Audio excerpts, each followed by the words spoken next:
Bismillah Rahman Rahim. Assalamu alaikum. Dear students, I hope everything is fine with you. I'm your teacher Saima Tunoli with the CIVICS lecture number 5, and inshallah today we will be completing chapter number 1.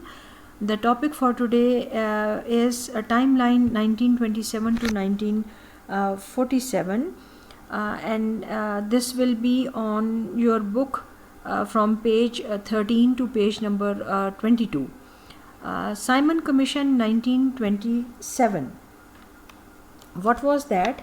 The Simon Commission basically was that after the First World War there was a growth of communalism among the Hindus and the Muslims, which was a threat to the cooperation between the two groups, as they had started disagreeing with each other on certain issues, especially after the Khilafat movement and after the Lucknow Pact also, that in 1926 there was this annulment of all the proposals that were being made in the Lucknow Pact in 1916.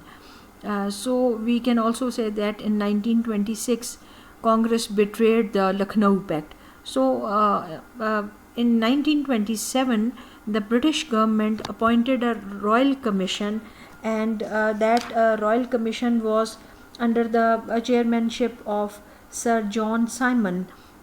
He came to the subcontinent to examine the political condition of India and to suggest reforms.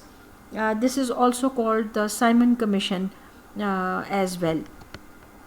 It did not include any Indians in that, and all the parties boycotted this all-white commission because none of the members from Muslim League and Congress were included in this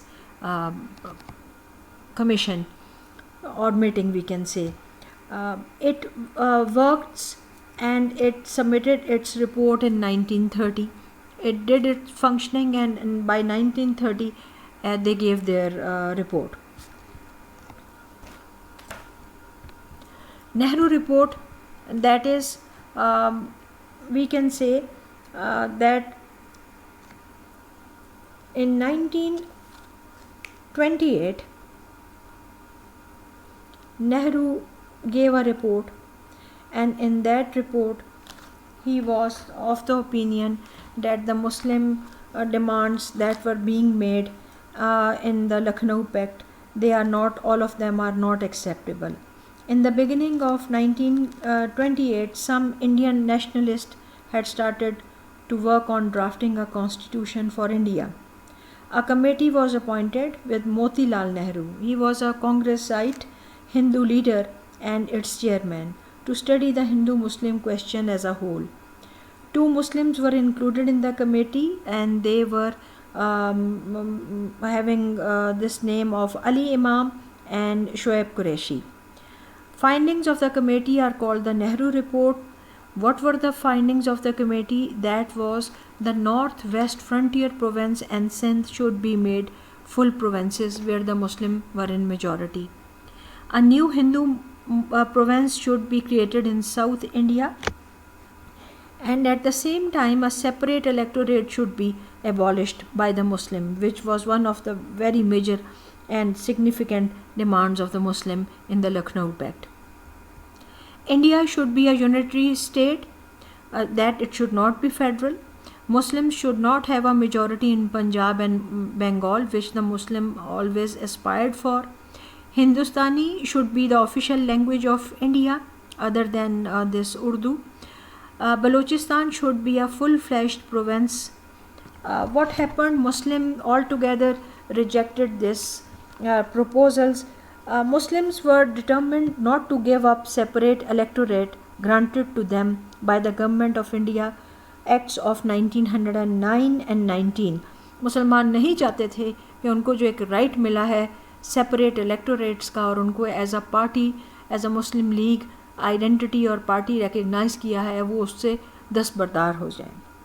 Secondly, they wanted the Indian constitution to be federal and not unitary, which this Nehru demand was giving.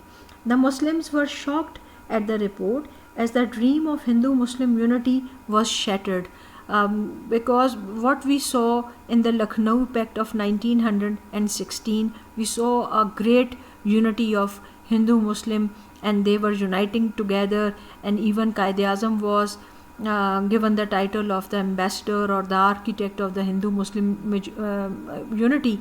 But this Nehru report, we can say, it shattered all the dreams of the Muslims. The Congress deviated from the Lucknow Pact of 1916. Lucknow pact से जो चीज़ें decide हुई थी वो all together deviate कर दी किन्होंने, specially Hindus ने and Congress ने, and especially the right of separate electorates that was abolished. This report simply bulldozed the rights of the Muslim, therefore it was rejected from every walk of Muslims' life. मुसलमानों ने इसको पूरी तरह से reject कर दिया. The report fully exposed the Hindu attitude towards the Muslim. This was the point from where the both nations parted their ways. And as we knew that Congress all the time it was claiming to be the sole representatives of all the people of the nationals of the subcontinent, जिसमें मुसलमान भी हैं और minorities भी हैं, but that was not the case. Certain incident occurred and they it was we can say a kind of a writing on the wall that the Congress was only the sole supporter of the Hindu, and it was a party which was always trying to safeguard the Hindu interest and the Hindu desires. So as a result to this Nehru report, Quaid-e-Azam gave his 14 points in 1929. Quaid on behalf of Muslim League gave 14 points. Now what was included in these 14 points of Quaid were basically certain answers, or we can say certain things. These included federal government, that it should not be unitary, with uniform autonomy to the provinces. आपके जो provinces हैं उनको uniform autonomy देगी, federal वफाकी government होगी और unitary government, single government नहीं होगी. Effective representation of minorities, that is the Muslim should be having seats according to their population and their ratio, territorial division, that is it should not affect Muslim majority in Punjab and Bengal, and then religious liberty, so that Muslims should safeguard their culture and their traditions, and at the same time 1/3 Muslim ministers in the cabinet. These 14 points were rejected by the Congress on the other hand, and Hindu leaders. They demanded new constitution must be given to India. So what was happening that most of the time when Pakistan Muslims were making any kind of Muslim League was making or bringing any kind of changes, the Congress was rejecting that. So that was the reason that there was no coordination or cooperation, so the matter was unresolved most of the time. Allama Iqbal's Allahabad address in 1930, that is the time that Allama Iqbal he came forward with this idea of Allahabad address. Especially the failure of the Khilafat movement and of the Simon Commission and the designs of the Hindu leaders as revealed by the Nehru report convinced some Muslim leaders that the Muslims of India would not be safe without a separate homeland for themselves in the South Asian subcontinent. मुसलमानों के लिए बहुत नागुज़ीर हो गया है, inevitable हो गया है कि उनका एक अपना independent state हो, where they will be in majority, where they will be able to live their life according to Islamic injunctions. Dr. Sir Muhammad Iqbal was the first Muslim leader to express this idea in very clear terms in his presidential address at the annual session of the All India Muslim League held at Allahabad in UP on 29th December 1930. He declared Islam as a code of life, and he clarified the two-nation theory, which he said that he criticized the Hindu concept of united Indian nationalism, which really meant Hindu domination over the minority communities in British India. For examples the Muslims, उन्होंने कहा कि अब ज़रूरी है कि they should have their own independent state, और वो Hindu majority population के साथ अब नहीं रह सकेंगे. So that was the two nation theory he gave. Idea of a separate homeland for the Muslims, especially in all those areas where the Muslim are in majority, they must be united together, and they should be together. He said, I would like to see the Punjab, northwest frontier province, Sindh and Balochistan amalgamated into a single state. Self-government within the British Empire or without the British Empire. The formation of a consolidated North-West Indian Muslim state appears to me to be the final destiny of the Muslims, at least of North-West India. इसमें specially उन्होंने North-West India, जो कि अब हमारा पाकिस्तान है, presently Pakistan, जिसमें आपका KPK, Punjab, Sindh और बलूचिस्तान इंक्लूडेड है, that was the North-West part of the subcontinent at that time. And that was the area where the Muslims were in majority. And at the same time he talked about the Bang Islam, जो कि हमारा north east का subcontinent का area आ जाता है, that is today's Bangladesh. So he said that these two areas should be united together and a separate homeland should be built for the Muslims, where they will be able to live according to their Islamic injunctions. Roundtable Conferences. Now what are these? After the Simon report was published in 1930, we had these RTCs. RTCs is the abbreviation for the Roundtable Conferences. आपके unlike your English where we use RTCs as the reference to the context, here when we talk in Pakistan studies and we talk about RTCs, that means the Roundtable Conferences, which started from 1930 to 32. The first session of this conference was that the Muslims in the subcontinent, that is the Muslim League and especially the Congress, they should be united together and they should be called in London, where the British government would be able to talk with them on Indian political situation. And this led to 3 sessions of the Roundtable Conferences. The first session was in November 1930 at London, and in that Congress was absent. The reason behind Congress absentee was that they have launched its civil disobedience campaign in India. The Muslim League was represented by Sir Agha Khan, Sir Muhammad Shafi, A.K. Fazlul Haq, Maulana Muhammad Ali Johar and Muhammad Ali Jinnah. Only achievement was the acceptance of the idea of a federal constitution for India, so that it was not of much success because of the absence of the major party, that was Congress. The second session was held in September 1931. And the place is again the same, that is London. In that the Congress leader Mr. Gandhi had arrived at a compromise with Lord Irwin, the Viceroy of India, and this is also called the Gandhi-Irwin Pact also. The Congress called off its civil disobedience campaign and sent its delegation to attend the second session of the Roundtable Conference at London. Among the Muslim leaders were Muhammad Ali Jinnah, Allama Muhammad Iqbal, Sir Muhammad Shafi, A.K. Fazlul Haq, Maulana Muhammad Ali Johar and Sir Agha Khan. However, the communal problem was not solved, and it remained unresolved due to Gandhi's rigidity.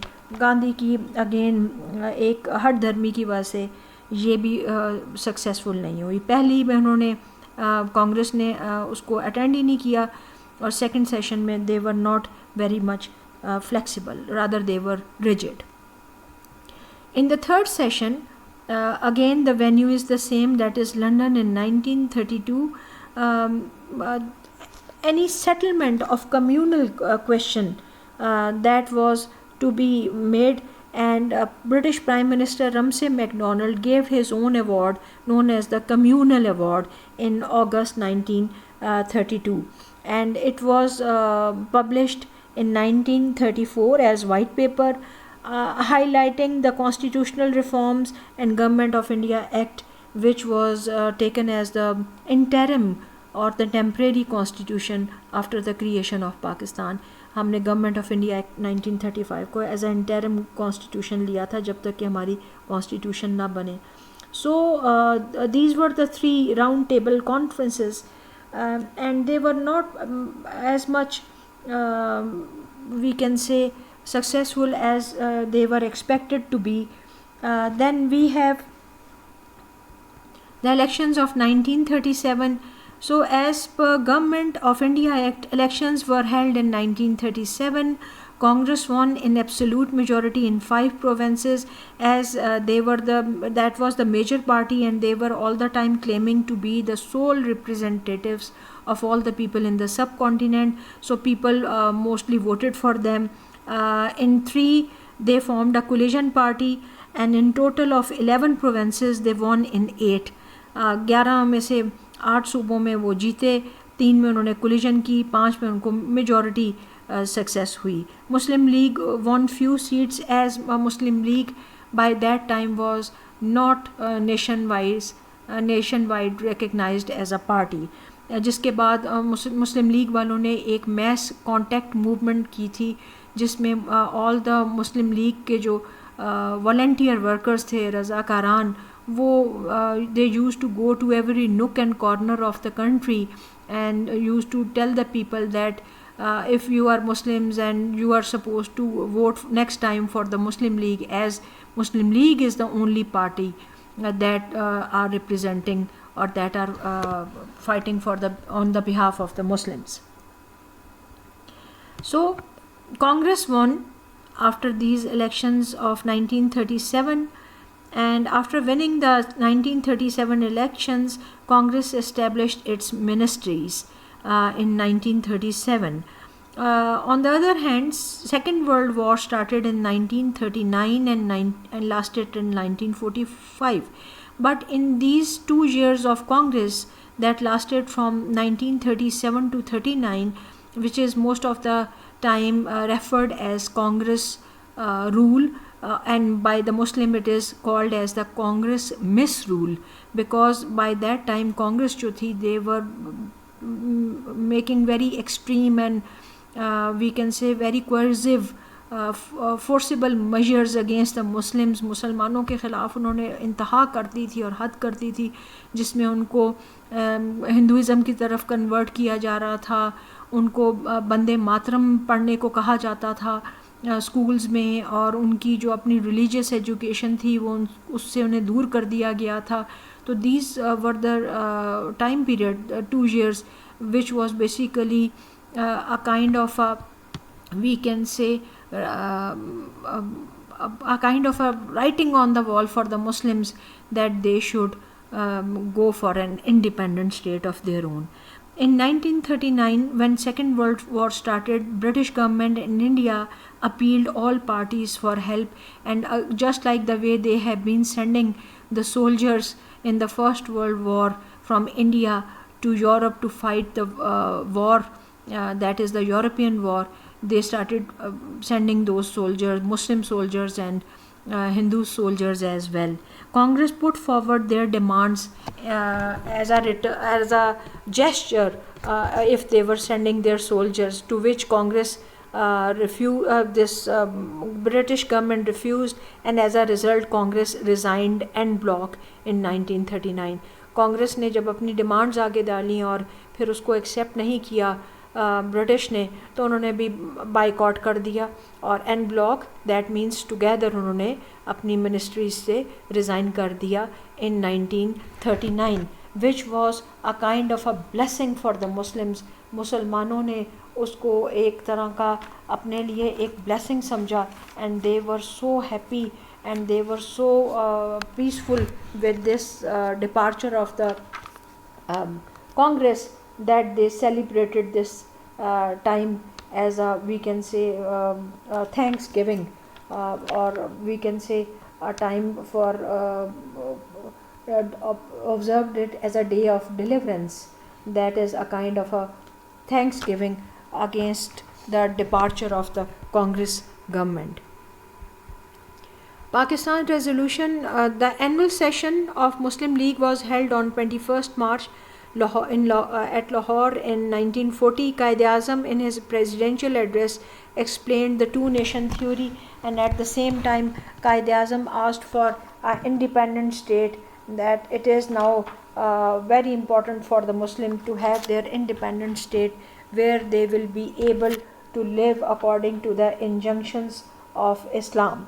And he said that geographically contiguous units be demarcated into regions in which the Muslims are numerically in majority, as in the northwestern and the eastern zones of India should be grouped to constitute independent states in which the constituent units shall be autonomous and sovereign. इसमें especially Quaid-e-Azam ने north west जो अब का पाकिस्तान है and north east of the subcontinent जो अब का बांग्लादेश है, इन एरियाज़ में specially where the Muslim were in majority, उन्होंने कहा कि इनको टेरिटोरियली यूनाइट किया जाए ताकि एक इंडिपेंडेंट स्टेट ऑफ पाकिस्तान या मुस्लिम स्टेट इमर्ज हो. Mr. A.K. Fazlul Haq, Chief Minister of Bengal, introduced the famous Lahore Resolution. The resolution was originally called the Lahore Resolution. Later on it came to be known as Pakistan Resolution. Lahore Resolution इसलिए कि जो उसकी venue थी जहाँ पे ये session held हुआ था या रेजोल्यूशन पास की गई थी, वो वेन्यू जो थी that was Lahore. But the Indian press ने बहुत टॉन्टिंगली कहा था कि ये तो लाहौर रेजोल्यूशन नहीं है, ये तो इन मुसलमानों का पाकिस्तान बन गया है, तो it is a Pakistan resolution.